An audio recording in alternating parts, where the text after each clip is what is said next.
শীর্ষ উলামায়ে কেরাম এবং সমবেত উলামা মাশায়েখ ও আমার প্রাণপ্রিয় ধর্মপ্রাণ মুসলমান ভাই ও বন্ধুগণ,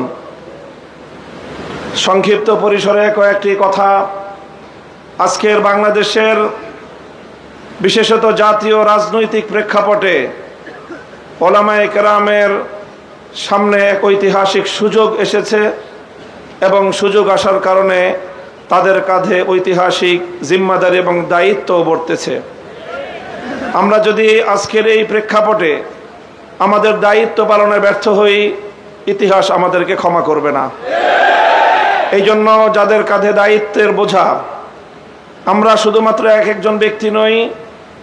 যেমন ইতিপূর্বে অনেক ভাই বলেছেন, হযরত শাইখুল হাদিস আল্লামা আজিজুল হক রহমতুল্লাহ আলাইহির দায়িত্বের জোয়াল এখন আমার কাঁধে।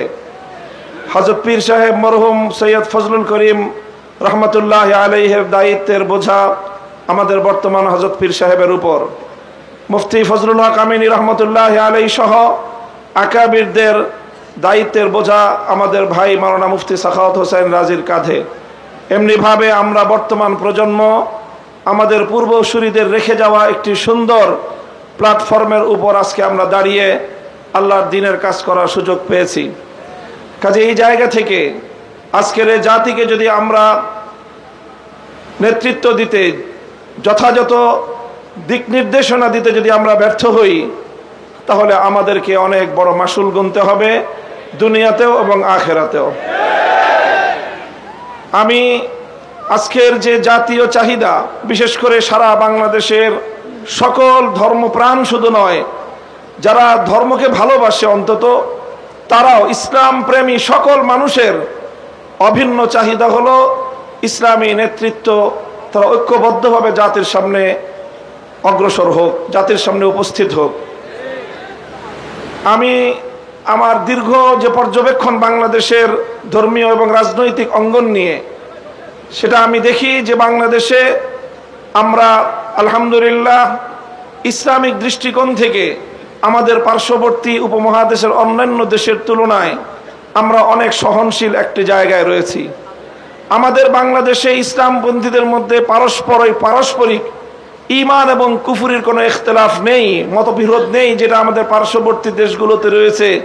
সেখানে শিয়া সুন্নির মতো জটিল বিরোধ রয়েছে। এরপরও সেই সকল দেশগুলোতে আমাদের উলামায়ে দেওবন্দ তারা নেতৃত্ব দিয়ে সেই শিয়া সুন্নি সহ অন্যান্য বাতিল পন্থীদেরকেও বৃহত্তর ঐক্যের মধ্যে তারা তাদেরকে সামিল করে জাতির সামনে ঐক্যবদ্ধভাবে নিজেরা উপস্থিত হয়েছেন। তা আমি মনে করি বাংলাদেশে এখন ইসলামিক অঙ্গনে 4টি পক্ষ রয়েছে, যাদের মধ্যে আমাদের মধ্যে বিভিন্ন শাখাগত, ফিকহি মাসআলাগত এবং বিভিন্ন আকীদার খুঁটিনাটি বিষয়ে, ঈমান এবং তাওহীদ এবং রিসালাত আখিরাত ছাড়া আকীদাগত অন্যান্য কিছু বিষয়েও আমাদের মধ্যে মতপার্থক্য রয়েছে। তবে আমরা সকলে একটি কথায় একমত, সেটি হলো আল্লাহর জমিনে আমরা ইসলামী হুকুমত কায়েম করতে চাই। এই এক কথার ভিত্তিতে এটাই হোক আমাদের আগামী দিনের রাজনৈতিক ঐক্যের বুনিয়াদ। যারা যারা আল্লাহর জমিনে কোরআনী শাসন কায়েম করতে চায়, তারা আমরা আগামী দিনে একটি ব্যালট বাক্স নিয়ে জাতির সামনে আমরা এক মঞ্চে হাজির হব। আমি মনে করি বাংলাদেশে অনেকগুলো ইসলামিক মহল থাকলেও বাংলাদেশে ধর্মীয় এবং ইসলামী সেক্টরের কিয়াদত উলামায়ে দেওবন্দের হাতে। এটার মধ্যে কোনো ধরনের দ্বিমত অথবা কোনো সংশয়ের কোনো অবকাশ নেই। বাংলাদেশে যদি 4 লক্ষ মসজিদ থাকে, 3.5 লক্ষ মসজিদের ইমামতের এবং মেম্বারের দায়িত্ব উলামায়ে দেওবন্দের হাতে। কাজেই ধর্মীয় সকল অঙ্গনগুলোকে ঐক্যবদ্ধ করার ঐতিহাসিক দায়িত্ব উলামায়ে দেওবন্দের কাঁধে। আর এ কথা অস্বীকার করার কোনো উপায় নেই। দেওবন্দি উলামায়ে কেরামের সাথে সংশ্লিষ্ট যতগুলো রাজনৈতিক সংগঠন রয়েছে, তার মধ্যে সর্ববৃহৎ রাজনৈতিক সংগঠন ইসলামী আন্দোলন বাংলাদেশ। কাজেই সেই জায়গা থেকে ইসলামী আন্দোলন বাংলাদেশের দায়িত্ব সবচেয়ে বেশি। আলহামদুলিল্লাহ, আমি সাক্ষী দিচ্ছি লাখো জনতার এই মজমায় আমরা হযরত পীর সাহেব চরমনায় সৈয়দ রেজাউল করিম সাহেব হাফিজাহুল্লাহর মধ্যে সেই উদারতা এবং সেই আন্তরিকতা আমি প্রত্যক্ষ করেছি, আমি সাক্ষী দিচ্ছি। এজন্য আমরা আশাবাদী আগামী দিনে ইনশাআল্লাহ আমাদের ঐক্য প্রতিষ্ঠিত হবে। এই জন্য আমাদের যেই কথা আমরা একমত, সেটা হলো আগে আমাদের ওলামায়ে দেওবন্দের নেতৃত্বে যে সকল রাজনৈতিক সংগঠনগুলো পরিচালিত হচ্ছে, আমরা আমাদের মধ্যে আমাদের ঐক্যকে আরো সংহত এবং মজবুত করব। ইতিমধ্যে আমির হেফাজত আল্লামা শাহ মুহিবুল্লাহ বাবুনগরী হাফিজাহুল্লাহর পক্ষ থেকেও আমাদেরকে সকল সংগঠনকে এই দাওয়াত দেওয়া হয়েছে। কাজী ইনশাআল্লাহ আমরা আশা করছি যে অদূর ভবিষ্যতে অনতিবিলম্বে আমাদের ঘরানার সবগুলো রাজনৈতিক সংগঠন আমরা সীসাডালা প্রাচীরের মতো ঐক্যবদ্ধ হব।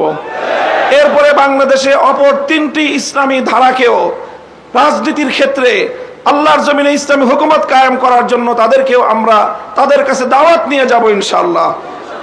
সেটা হলো, একদিকে বাংলাদেশে আরেকটি অঙ্গন রয়েছে আহলে হাদিস সম্প্রদায় হিসাবে বিশাল একটা সম্প্রদায় বাংলাদেশে রয়েছে। আমার যতদূর জানা তারাও এই বিষয়ে বর্তমানে অতীতের যে কোনো সময়ের তুলনায় উদার দৃষ্টিভঙ্গি লালন করছেন। ডক্টর আসাদুল্লাহ গালিব এবং মৌলানা আব্দুর রাজ্জাক বিন ইউসুফের নেতৃত্বে আহলে হাদিস ভাইয়েরা তারা রাজনৈতিক অঙ্গনে ওলামায়ে উম্মতের সাথে ওলামায়ে দেওবন্দের সাথে ঐক্য করার জন্য তারা প্রস্তুত রয়েছেন। আমাদের আরেকটি অঙ্গন রয়েছে যাদেরকে আমরা সুন্নি বলে জেনে থাকি, সেই সুন্নি ভাইয়েরাও আমি আশা করি এবং আমার কাছে যতটুকু ধারণা তারাও ঐক্যের জন্য প্রস্তুত রয়েছেন।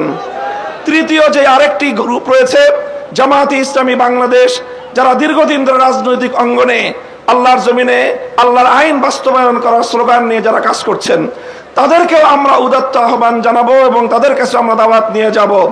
এইভাবে ওলামায়ে দেওবন্দ যদি ঐক্যবদ্ধ হয়ে আহলে হাদিস সুন্নি জামায়াতে ইসলামী সহ ঐক্যবদ্ধ হতে পারে, বাংলাদেশের উম্মতের ওলামায়ে কেরামের কাছে জিজ্ঞাসা করা ছাড়া কোন রাজনৈতিক সিদ্ধান্ত গ্রহণ করা যাবে না। বাংলাদেশ ইনশাআল্লাহ আল্লাহর নিজাম অনুযায়ী চলবে, কোরআনী শাসন বাস্তবায়ন হবে ইনশাআল্লাহ। সেই দিন আমরা দেখতে পাবো, আমাদের হায়াতে আমাদের জীবদ্দশায় দেখতে পাবো। আমি আশা করি আগামী নির্বাচন হবে আমাদের জন্য সেই ধরনের বৃহত্তর একটি ঐক্য জাতিকে উপহার দেওয়ার মোক্ষম সময়। আমি আপনাদের সকলের কাছে দোয়া চাই যে এভাবে যেন আমরা আমাদের ভূমিকাগুলো পালন করে যেতে পারি। বাংলাদেশ খেলাফত মজলিসের পক্ষ থেকে আমি আজকের এই ভর মজলিসে এই ধরনের কার্যক্রম পরিচালনায় আমাদের শতভাগ উদারতার এবং আন্তরিকতাপূর্ণ ভূমিকা পালন করার প্রতিশ্রুতি দিয়ে যাচ্ছি ইনশাআল্লাহ। নাসরুম মিনাল্লাহি ওয়া ফাতহুন করিম। আসসালামু আলাইকুম ওয়া রাহমাতুল্লাহ।